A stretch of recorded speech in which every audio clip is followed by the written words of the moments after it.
The phone in her trembling hand slipped for a moment when she whispered to the bakery clerk that she needed to cancel her order, and in that instant, a stranger standing behind her felt something heavy shift inside his chest.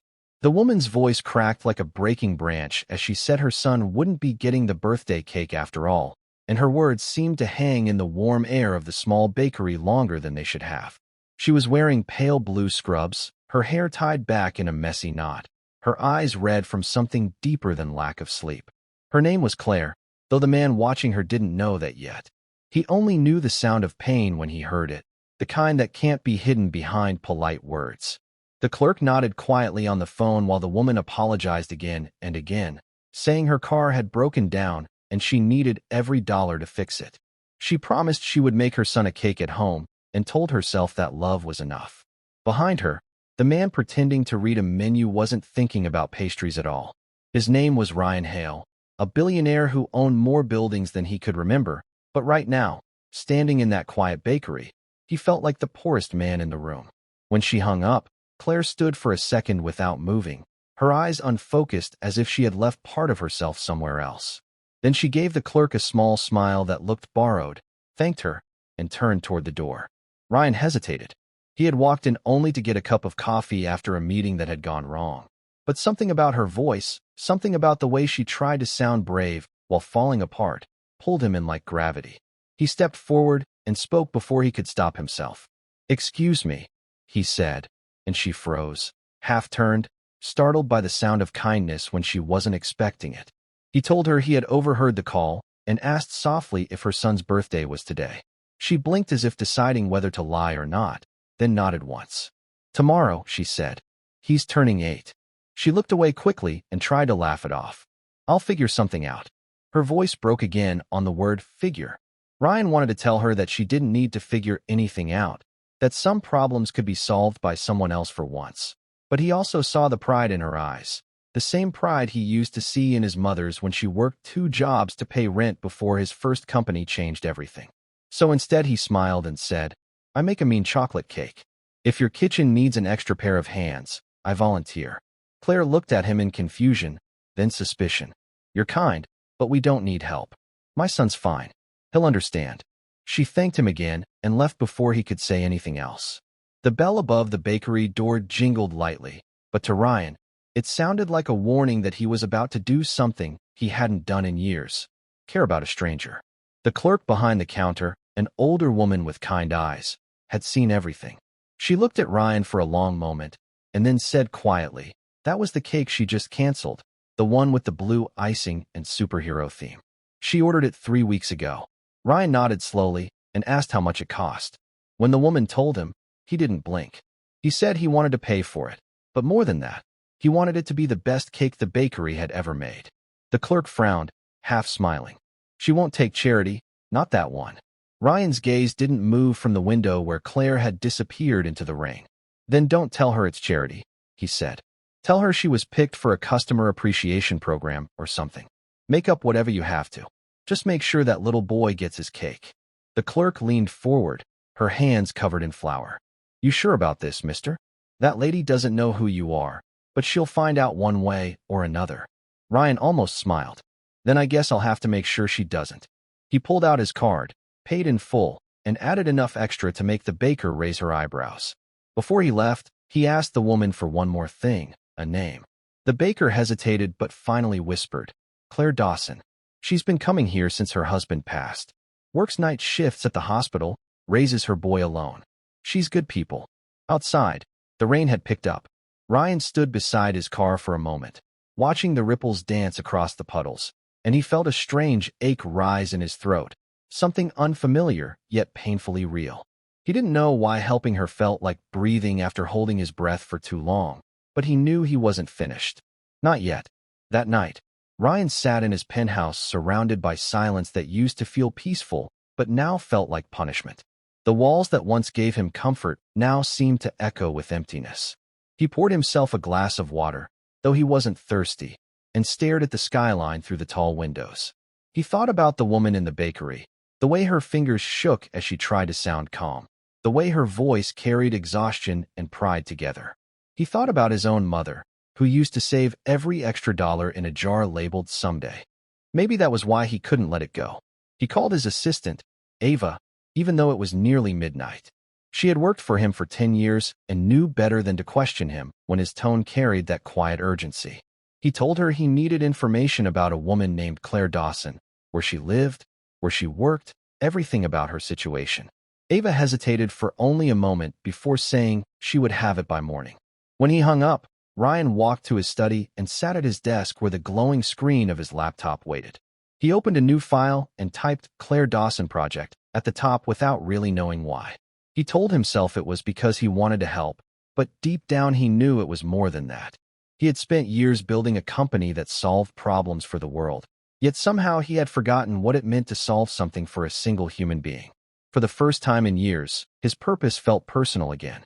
The next morning, Ava walked into his office with a folder in her hand and an expression that was softer than usual.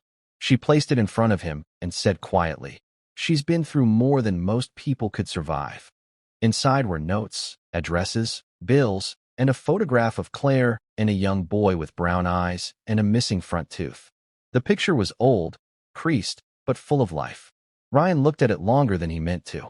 Ava told him that Claire worked nights at the hospital and weekends at a small clinic, that she had fallen behind on rent, and that her car was close to giving up entirely. Her late husband had died 3 years ago from leukemia, leaving her with medical debt that had swallowed everything they had saved. Ava's voice softened when she added, "She hasn't missed a single shift in 6 months. Her son's name is Ethan. He's in 2nd grade." Ryan leaned back in his chair and closed his eyes. "How much does she owe?" he asked. Ava told him the numbers, and though they were large to most people, to him, they were less than what he spent on a weekend trip. He didn't hesitate. "Clear it all," he said. "Rent, car, hospital debt, everything. But it has to look anonymous. No one can know it's from me." Ava blinked. "All of it?" He nodded. "Every cent. And one more thing. I want to make sure she never has to worry again. Set up a fund for her under another name. Something quiet." Ava scribbled notes, her expression half amazement, half admiration. "You're different today," she said softly. He didn't look up from the picture of Ethan. "Maybe I'm remembering who I was supposed to be." Later that week, Claire came home from her night shift to find a letter on her kitchen table. It had no return address, just her name in neat handwriting. Inside was a note explaining that her debts had been cleared by a local support foundation that had reviewed cases recommended by community members. At first, she thought it was a scam. She called the numbers listed, expecting no answer, but each call led to official confirmations. Her rent was fully paid for 6 months, her car repaired at no cost, and the hospital confirmed her balance was 0. She sat down at her small table, shaking. For the first time in years, her body didn't feel heavy. She cried quietly, the sound filling the small apartment like music. The next morning, she picked up the new birthday cake from the same bakery, confused when the clerk told her she had been chosen for a customer celebration program. The cake looked beautiful, blue icing, bright candles, and a small toy superhero standing proudly in the center. She didn't question it further, only smiled with tears in her eyes and whispered, "Thank you."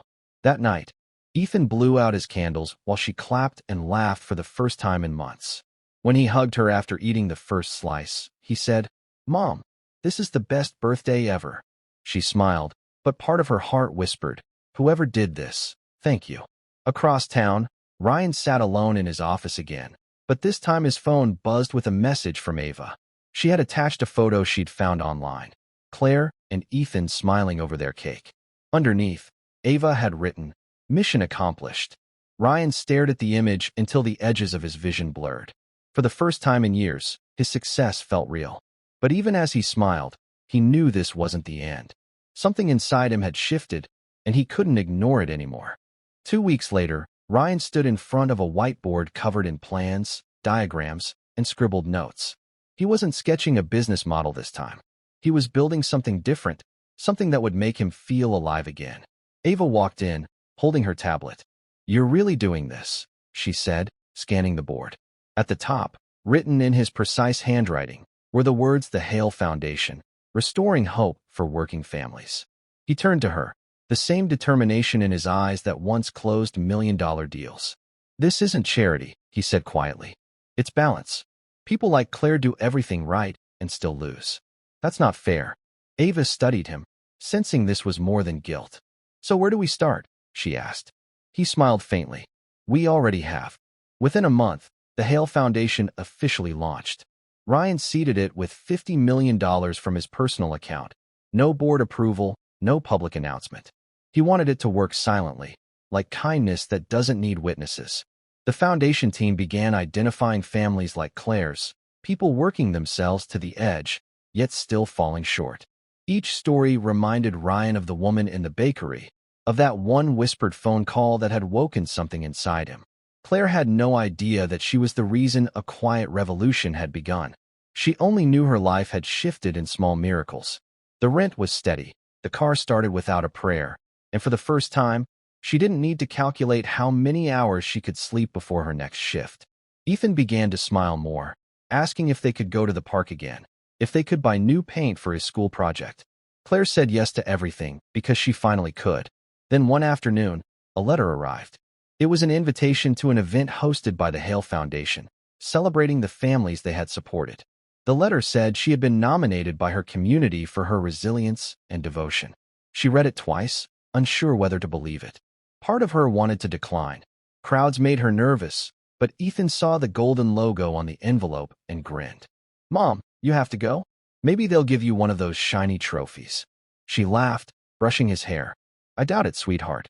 But he wouldn't stop talking about it, and somehow his excitement convinced her to say yes. On the evening of the gala, Claire wore a simple navy dress she hadn't taken out of her closet in years. Ethan wore his small suit, one size too big, proudly declaring himself her bodyguard. The hotel ballroom shimmered with soft lights, flowers, and gentle music. People from all walks of life were seated at round tables, and as Claire looked around, she realized every face held a different story of struggle and relief. It felt like standing in the middle of gratitude itself.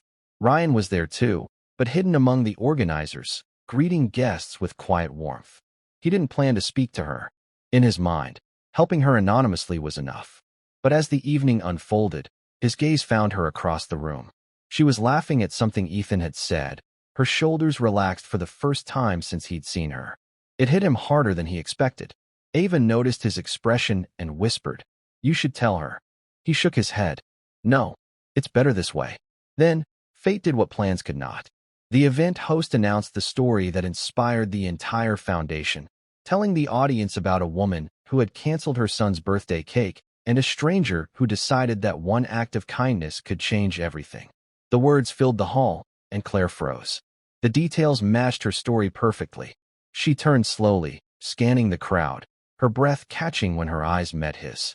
Ryan didn't move at first, but when she took a hesitant step forward, so did he. The crowd seemed to fade as she whispered, "It was you." He nodded once, unsure what to say. She shook her head, tears welling up. "Why would you do all this for me?" He smiled softly. "Because you reminded me that money means nothing without meaning." For a long moment, neither of them spoke as the music softened and the room seemed to hold its breath. Claire's eyes filled and her hands trembled, but her smile didn't fade. She whispered that she didn't know how to thank him, and Ryan told her she already had. He said she reminded him that strength wasn't about power, but about love that keeps moving even when life keeps breaking it. Around them, people had started to watch, but Ryan didn't notice. He told her about the foundation, how her story had built its heart, how hundreds of families had already been helped because of her courage to keep going when she had nothing left. Claire covered her mouth as if to hold back the sound of her own disbelief. She said she was just a nurse, a mother trying to make it through another day, and he told her that was exactly what made her extraordinary. The host called everyone to attention as lights dimmed, and a short film played on a screen showing clips of the families the foundation had lifted. Mothers laughing with their children, fathers holding house keys, young people starting school again. Each face carried hope where there once was fear. When the video ended, applause filled the room. Ethan looked up at his mother and tugged at her hand. "Mom, that's you," he whispered proudly. Ryan knelt beside him and smiled. "Your mom started something beautiful." Ethan studied him with curious eyes. "Are you the man from the bakery?" he asked. Ryan hesitated and nodded. "Yes, I suppose I am." Ethan grinned, missing tooth and all. "That was the best cake ever. Mom said you helped us a lot." Ryan laughed quietly, the kind of laugh that comes from the edge of tears. I didn't help you. You helped me remember what it means to live. As the night went on, people came to greet Claire, thanking her for inspiring them. She stood by Ryan's side feeling smaller and greater at once. When it was time to close the event, Ryan took the stage and spoke not as a billionaire, but as a man who had finally understood the value of a single act of kindness. He told the crowd that success without compassion is just noise, that true wealth is measured in how much peace you can create for someone else. His voice wavered when he said that every life changed by the foundation began with one woman who refused to let her child see her fall apart. The hall erupted with applause, and Claire wiped her eyes as Ethan clapped harder than anyone in the room. When the lights dimmed and guests began to leave, Ryan walked them to the exit. Claire thanked him again and said she still didn't know what she had done to deserve it. He smiled and said, "You reminded me that happiness starts small." Ethan slipped his hand into Ryan's and looked up with quiet wisdom far beyond his years. "Mom says heroes don't wear capes," he said softly. "But I think maybe you do, just invisible ones." Ryan laughed again, but this time he couldn't hide the tears. He told the boy he was lucky to have a mother who was the real hero. Claire's eyes met his one last time, and she whispered that she hoped he never forgot what he gave back to the world. He promised he wouldn't. As they left, Ryan stood alone by the doorway watching them walk away hand in hand. For years he had measured his worth by numbers and contracts, by towers built in his name and the sound of applause in boardrooms. Now he measured it by something far quieter, the sight of a child holding his mother's hand, the echo of gratitude in a voice that had once cracked with worry. He looked around at the families laughing and felt something deep settle inside him, a peace that no wealth had ever given him. Sometimes the smallest kindness can reshape the world. Sometimes a canceled cake can rebuild a life. If this story made you smile, share it with someone who needs a reminder that accidents can turn into beautiful beginnings.